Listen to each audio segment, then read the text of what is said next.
and welcome back to Stone Over Model Railway. I'm Mark. Yes guys and girls, I'm still here. Obviously need to a quick apology to all of you. As you know, I haven't put out a video for a month or just over that now. I'd like to apologise for that. Unfortunately, I've had various things going on in my life, which has led to me having a lack of time to do either anything on the layout or time to do a video. Also, my wife had a very short overnight stay in hospital recently, which was unexpected, and on a slightly sadder note, one of our cats recently had to make the very hard decision to put him to sleep. So obviously I've not had an easy time and I've been a bit down, but anyway, I won't bore you with any of that. But this is just going to be a video about my latest project, which I've almost now completed for the layout, and also to give you a quick note about the new clothing what I'm wearing. So without further ado, I'll get on.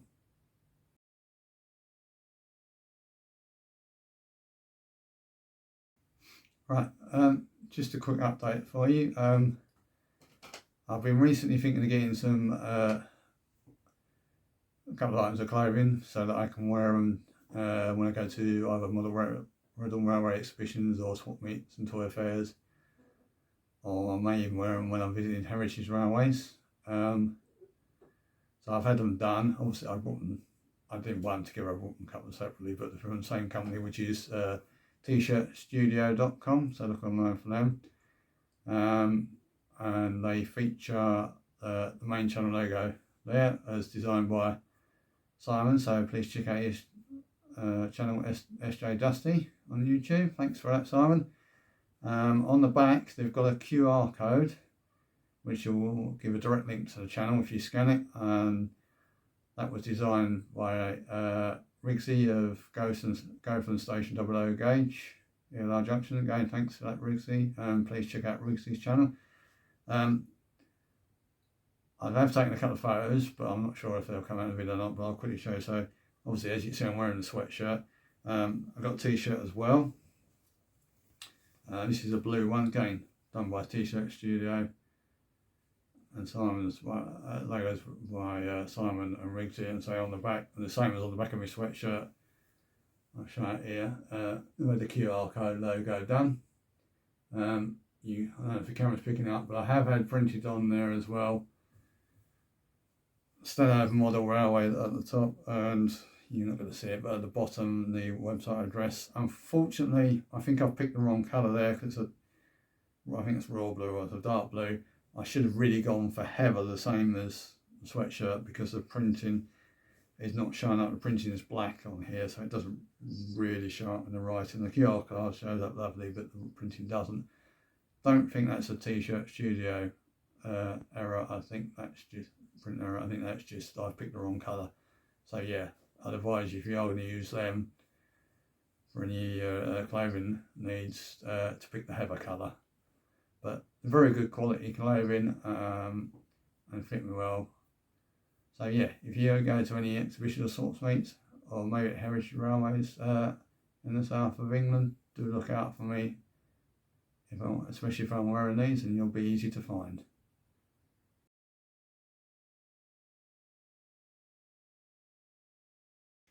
Right, okay, so you join me downstairs on the table. I just thought I'd show you what I'm going to do with me tunnel mouth and buttresses and the walls for the top. So try and do your quick explanation how I've made it. Basically, as you saw in the previous video, the tunnel portal itself was made out of 2mm thick grey board, and I've also now made some buttresses for it, which are obviously two there. One will go each side of the portal itself. Sorry, dodgy camera work. And what I've done is I've clad these So that's the buttresses and the tunnel mount portal in some southeastern fine cast plastic sheets.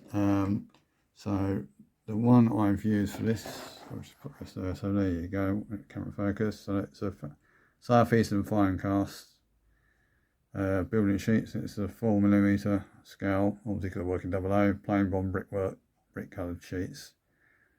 So I brought several of them from, I think it was actually John Duckfield in Chelmsford, which is the model shop I use when I visit my mum and I need to go to the model shop. I will support John Duckfield's. Can I have her? They're very good. And they look after me well. So that's what I've clad the tunnel portal in. I have also used, you can see over here, so let's say I've made up some thinner bits of wall, again clad in the southeastern fine cast plain brick bronze cladding. They're going to go hopefully between here and each end, and so between the buttresses to make it a bit different. So what I've also done, obviously, as always, you can see it's coloured. So this is actually the portal and the buttresses and the thin walls in between. They've all been painted with Humbrol enamel paints. So I've used the Humbrol number 70. Where are we? Matte brick red. All the enamels are red, matte, by the way. So it's a brick red. Let that dry. I've then painted over that in the matte. You got a bit of paint on that. You can't see it, but it's matte 186, which is a brown. And then for the blue-grey bits up the top, which is supposed to represent engineer's brick, I've used the matte 79, which is, as I just said, the blue-grey colour. So I've done that to paint up. I've also, on the buttresses themselves, I've tried to fill in, because obviously, if I go over, sorry, I don't know if you'll pick this up on camera, but there was little gaps, obviously, between the sheets there and the cladding. I've tried to fill them as best as I can. Don't quite work, but I've filled them in. And what I've used, I'll just put this, is the Deluxe Materials White Model Lightweight Filler. Bit of a mouthful, isn't it? I've used that. So I've used that. Quite a strange stuff to work with, but I've used that to try and let's go down, sorry, thin the joints obviously between the cladding on all sides. And again, oops, sorry, fingers, you probably won't see it. I've done it with that one as well. It's to try and disguise the joints where the cladding meets together, to just go and make it blend in a bit more. I mean, you won't see it so much close up. You'll from distance, sorry, when you're looking at the tunnel, but you may see it when you look at close up. But I've tried to blend it in as best as I can with that, and then obviously that's when I did the painting after. And I've done it again on those pieces as well. And the buttresses, again, I say that was made out of card. So the 2mm grey build, and what I've done is obviously I've glued it all together, used rocket card glue for that, and then I'm sorry, put these supports in here between to give it a bit of strength. Right, so what I'll do now, I'll leave this here for a second and I'll come back to you and show you the process of what I do next. Right, okay, hopefully you're going to see this okay. So what I'm going to show you now is what I do now. Now obviously I've painted this two colours, and the idea of doing that is to, when I put the thinners on there, is to show different variations in the brickwork. Hopefully it'll blend it all nicely and show different sort of tones of the brick blended down.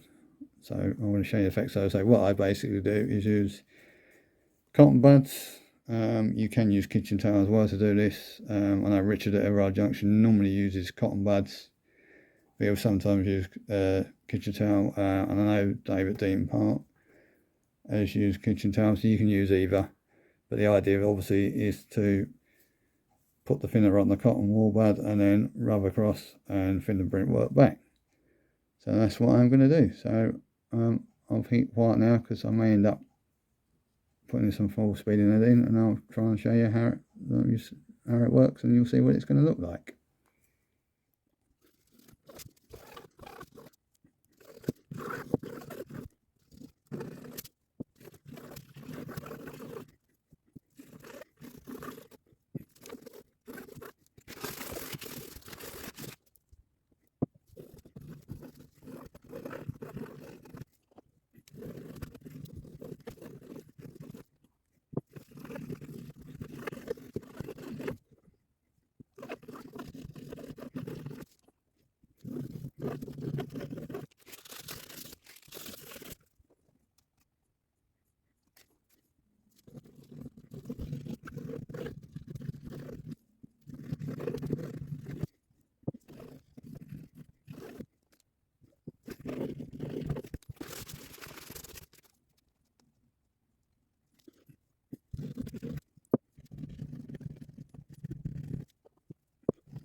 Right, so as you can see, I've now finished putting the enamel thinners over the tunnel portal and the buttresses, rising buttresses, and the bits for the top.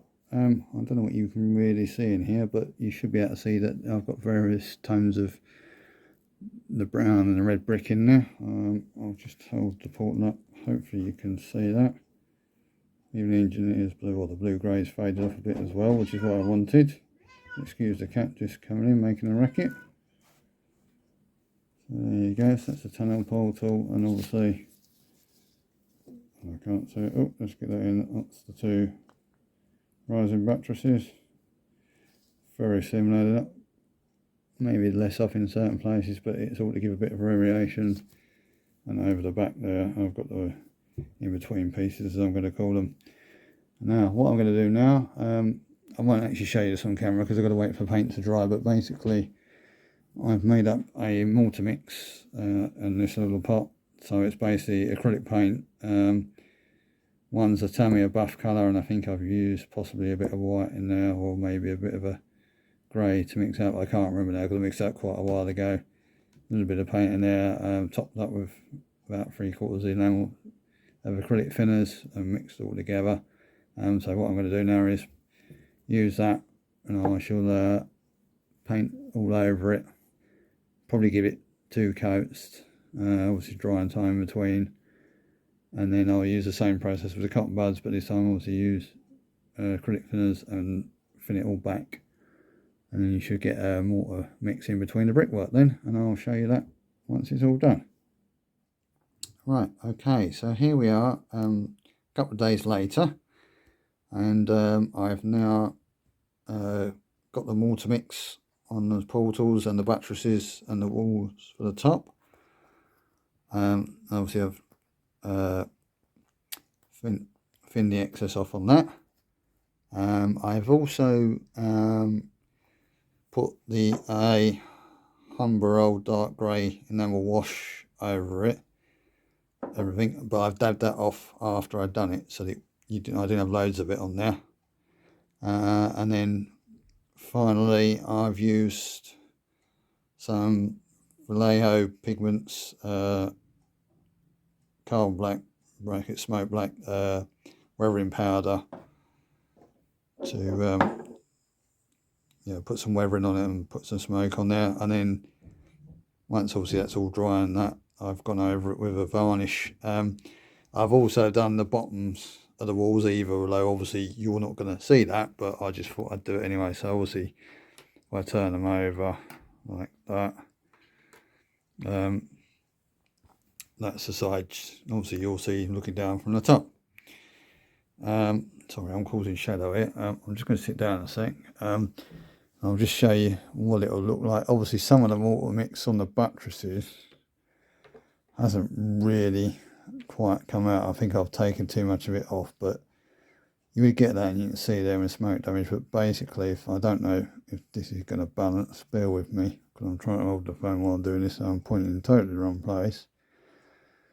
That's not going to stand up. I'll have to, no, I can't show you. I'm trying to show you what it's supposedly going to look like.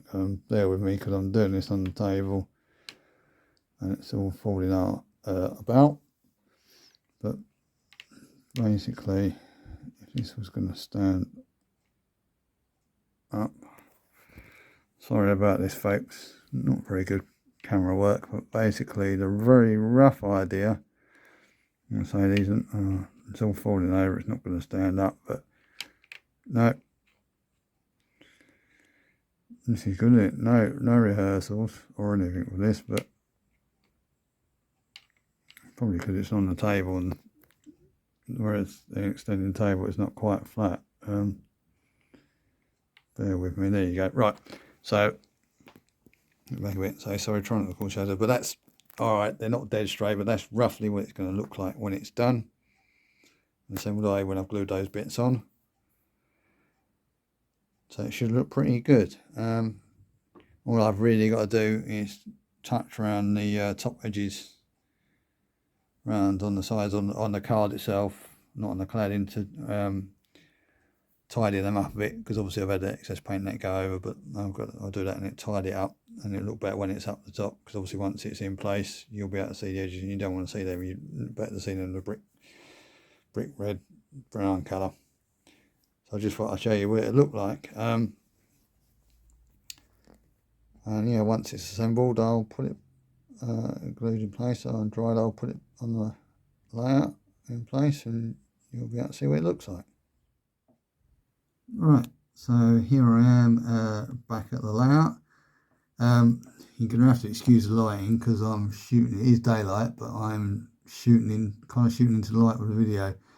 I've just temporarily put the tunnel portal back in place and used blue tack, or white tack in this case, to temporarily stick the top walls to the buttresses, but it's just to give you an idea of what it's going to look like. So I'm not really sure if you can see this, because it's probably blooming dark as hell by the look of this. This is the way the light is, but I thought I'd show you just to try and give you a rough idea what it looked like. Hopefully in the next video you will see it fully assembled. That is the tunnel portal fully assembled, and the light will be a bit better. I can get some more even lighting in here so you can see what it looks like. I'll try and go down a bit. There you go. I'm not really sure how this is coming out still, but there you go. It's just to try and give you an idea of what it'll look like when it's finally assembled. Right, thank you for watching my video, everyone. Sorry if it turned out a bit long, didn't mean it to be like that, but I hope you found it both useful and informative. And all that remains for me to say again is thank you for watching. Thank you for all to my subscribers, both old and new, for joining the channel and keeping with me. And if you haven't already subscribed, please do consider subscribing to my channel. And also don't forget, if you like the video, to please hit and tickle that like button for me. And obviously if you haven't subscribed to the channel, and share the channel as well. And thanks for watching. Bye for now.